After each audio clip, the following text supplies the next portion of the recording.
नमस्कार मित्रों।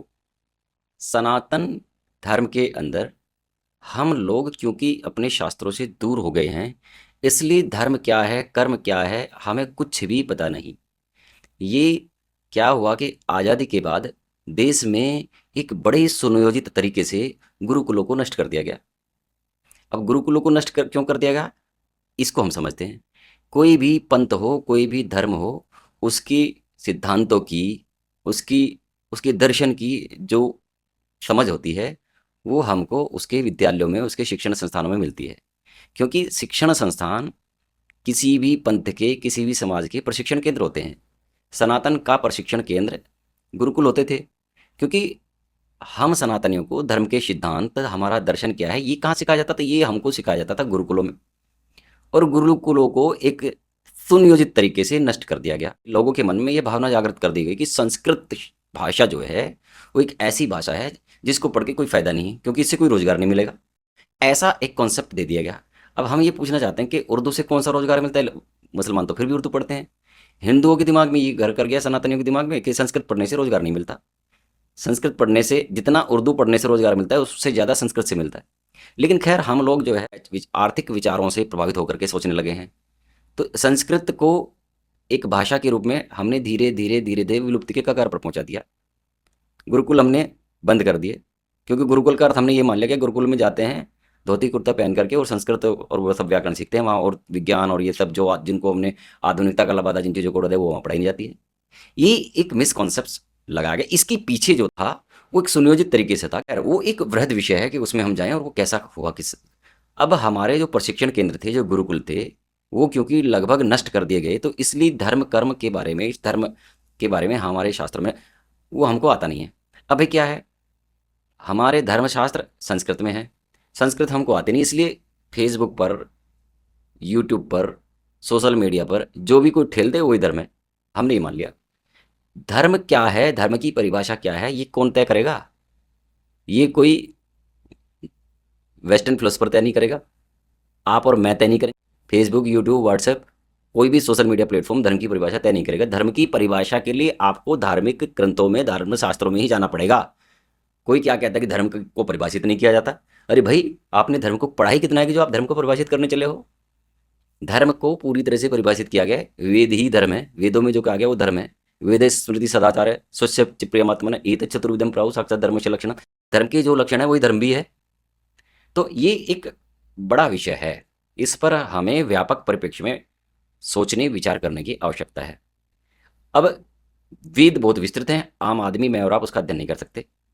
इसीलिए महर्षि वेदव्यास ने, भगवान श्री कृष्ण ने कुरुक्षेत्र के मैदान में युद्ध के समय मोहग्रस्त हुए अर्जुन को जो संदेश दिया, जो उपदेश दिया, उस उपदेश को महर्षि वेदव्यास ने श्रीमद् भगवद गीता के रूप में लिपिबद्ध किया। तो ये जो श्रीमद् भगवद गीता है, वेदों का इसमें सार है। पूरे वेद पढ़ लीजिए, उसके बाद आप ये पढ़ लीजिए। तो एक तरह से जैसे रिसर्च पेपर का एक एब्स्ट्रैक्ट होता है, वेदों का एब्स्ट्रैक्ट है श्रीमद् भगवद गीता। कुछ मत पढ़िए, श्रीमद् भगवद गीता पढ़ लिए, आपको धर्म का बहुत सारा ज्ञान हो जाएगा। जो मेन कॉन्सेप्ट है हमारे धर्म के, वो आपको पता चल जाएंगे। इसलिए धर्म के विषय में, धर्मशास्त्रों के विषय में हमारी धर्म के संबंध में क्या मत है, इस मत के लिए अपने आप को मत निर्धारित ना करें। आप अगर शास्त्रों का अध्ययन नहीं कर सकते तो किसी ज्ञानी जन के पास जाएं, जिसने वेदों का अध्ययन किया है, शास्त्रों का अध्ययन किया है। ऐसे व्यक्ति से परिभाषित करें जिसके मन में कोई कपट, कोई प्रमेय नहीं है, वो आपको सही बता देगा। इसलिए धर्म पर यदि कोई व्यक्ति कोई अपकीर्ति कहता है कि धर्म को परिभाषित नहीं किया जा सकता, क्यों नहीं परिभाषित किया? तुमने कितना धर्म पढ़ा है भाई? खैर, हम उस चीज में नहीं जाते। तो सनातन धर्म को बहुत ही सरल भाषा में हमको समझना है। उन सरल भाषाओं में हर कॉन्सेप्ट को हमें समझना है। जैसे मैंने अपने पिछले वीडियो में बताया कि धर्मांतरण के विषय में श्रीमद् भगवद गीता में क्या कहा गया है, वो कहा गया है। अपने धर्म के बारे में क्या कहा गया, वो कहा गया है। साधना क्या है, मैंने अभी आपको बताया कि भगवान किस तरह की साधना चाहते हैं, कर्म साधना चाहते हैं। तो कर्म साधना में लगिए आप, भगवान का स्मरण करिए 24 घंटे। आप उनको स्मरण करके रखिए। भगवान किसी के न तो पाप को स्वीकार करते हैं, ना ही किसी के पुण्य को स्वीकार करते हैं। और लेकिन हम लोग गलत धारणा में पड़ जाते हैं। हमको लगता है कि दिन भर पाप करेंगे, लोगों को गले काटेंगे, लोगों को लूटेंगे, खसोटेंगे, कपट करेंगे, छल द्वेष दिमाग में रखेंगे, और क्या हो गया, अभी पैसा हमने कमा लिया तो एक भंडारा कर देंगे, एक बड़ी कथा का आयोजन कर देंगे, और हमने जो पाप किए हैं उनको सब भगवान स्वीकार कर लेगा। भगवान स्वयं कहते हैं गीता में, ना दत्ते कश्चित पापम न चैव सुकृतम विभुः अज्ञानेनावृतम ज्ञानम तेन मुह्यंति जंतवः। अर्थात मैं ना तो किसी के पाप कर्म को स्वीकार करता हूं, न ही किसी के शुभ कर्म को निवास करता हूं। व्यक्ति अज्ञानता से मोहित हो रहा है। हमको लगता है कि हम पाप कर्म करेंगे, लोगों के साथ बेईमाना करेंगे, 5-5 रुपये सैकड़ा, 10-10 रुपये सैकड़ा के ऊपर ब्याज पे पैसा बांटेंगे और शाम को भगवान के जाके हाथ जोड़ लेंगे, भगवान माफ करना। भगवान तो आपके कर्मों को, शुभ कर्म हो या पाप कर्म हो, वो स्वीकार नहीं करेगा। वो तो हम कहते हैं कि आपको कर्म करना है, आप ही को उसका फल मिल रहा है, चिंता लेकिन मत करो फल की। इसलिए कॉन्सेप्ट क्लियर होना जरूरी है। धर्म के विषय में हमको कॉन्सेप्ट होना जरूरी है। अपने बच्चों को हम क्या बताएं धर्म के बारे में? जब आप अपने बच्चों को धर्म के विषय में नहीं बताओगे तो कोई उसको मजहब सिखा देगा भाई, कोई इसको हूर बता देगा, कोई इसको हूर का लालच दे देगा। अभी हमने पीछे देखा, 1 साल की घटना है, नोएडा में मूक बधिर बच्चों को, यानी बहरे और गूंगे बच्चों को धर्मांतरित करा देगा। अब वो क्या समझते होंगे भाई धर्म? गूंगे बहरे वो धर्म को क्या समझेंगे? लेकिन उनको किसी ने मजहब पढ़ा दिया और उनको धर्मांतरित करा दिया। ये घटना किसी के भी साथ हो सकती है। जब आपके बच्चों को आप धर्म नहीं बताओगे, गुरुकुल वो जाएंगे नहीं, स्कूल में भेज दिया आपने उनको, कॉन्वेंट में, जहां उनको धर्म के बारे में कै ख गै भी नहीं सिखाया जाता, तो वो तो भाई उसके कॉन्सेप्ट तो क्लियर नहीं होंगे ना दिमाग में। फिर आपके साथ भी इस तरह की घटना हो सकती है। इसलिए बच्चों को सनातन के बारे में उसको सिखाइए। जिस चीज़ को नैतिकता के रूप में हमारे यहाँ पढ़ाया जाता है वो कहीं नहीं है, सबका नैतिक। ईसाई मानववाद का मतलब ये नहीं है कि सारे मानव समान है। ईसाई धर्म में मानववाद का मतलब है केवल ईसाई मानववाद। इसी प्रकार से इस्लाम में भी है, मानववाद का मतलब केवल इस्लामी मानववाद। खैर वो एक वृहद विषय है, उस पर कभी फिर चर्चा करेंगे। मेरा ये कहना है कि अपने बच्चों को सनातन संस्कारों के बारे में, सनातन धर्म के बारे में ज्ञान दीजिए। सनातन धर्म से अच्छा कोई धर्म इस पृथ्वी पर नहीं है। कोई धर्म ही नहीं है, पहली तो बात, ये धर्म यही है केवल, बाकी तो पंथ हैं। तो आप स्वयं गीता पढ़िए।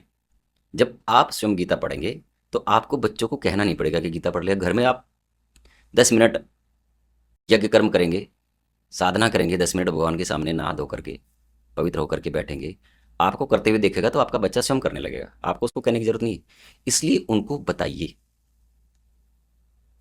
72 हुरों का लालच दे के पता नहीं कितने सारे लोग हैं, 72 हुरों के लालच में धर्म का परित्याग कर देते, कुल धर्म का विनाश कर देते हैं, उसको छोड़ देते, त्याग देते और फिर नरक के बागी बनते हैं। आज तक किसी ने किसी हुर का नाम सुना है? किसी व्यक्ति को कोई हुर मिली हो, ऐसा किसी ने सुना है? हुर मिलेगी जब आप कयामत के बाद जन्नत में जाएंगे, अगर गए तो। कयामत कब होगी? हजारों करोड़ों वर्ष बाद। इस्लाम में कयामत कब होगी ये नहीं पता है, लेकिन हम जानते हैं कि ब्रह्मा जी का जो दिन होता है, जब वो पूरा हो जाता है, वो सोने जाते हैं, तो कयामत या महाप्रलय की ये आती है, जब सब कुछ विनष्ट हो जाता है। तो कयामत के बाद आप जिंदा होंगे, जन्नत में गए तो हूर मिलेगी। लेकिन आज तक किसी हूर का नाम हमने नहीं सुना।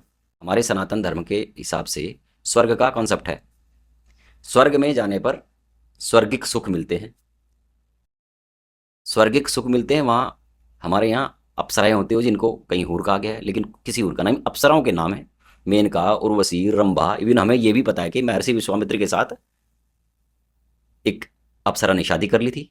तो यहाँ तो उदाहरण भरे पड़े हैं, इस पर हम अलग से चर्चा करेंगे।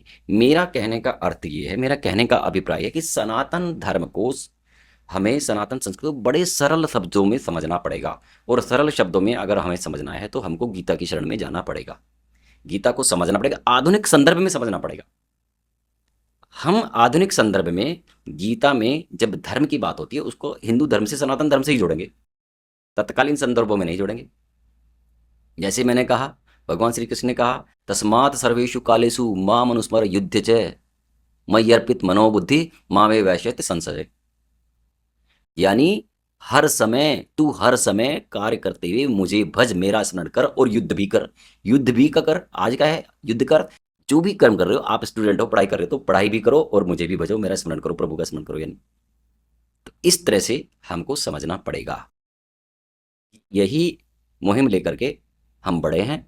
मेरा प्रयास रहेगा कि मैं आपको अपने अध्ययन के द्वारा, शास्त्रों का अध्ययन करके, उन चीज़ों को आधुनिक संदर्भों में, वर्तमान संदर्भों में सरल भाषा में समझा सकूं। अगर मैं आपको थोड़ा भी समझा पाया, 4 लोगों को, 10 लोगों को भी समझा पाया, तो मैं समझूंगा कि मेरा ये प्रयास सफल हो गया।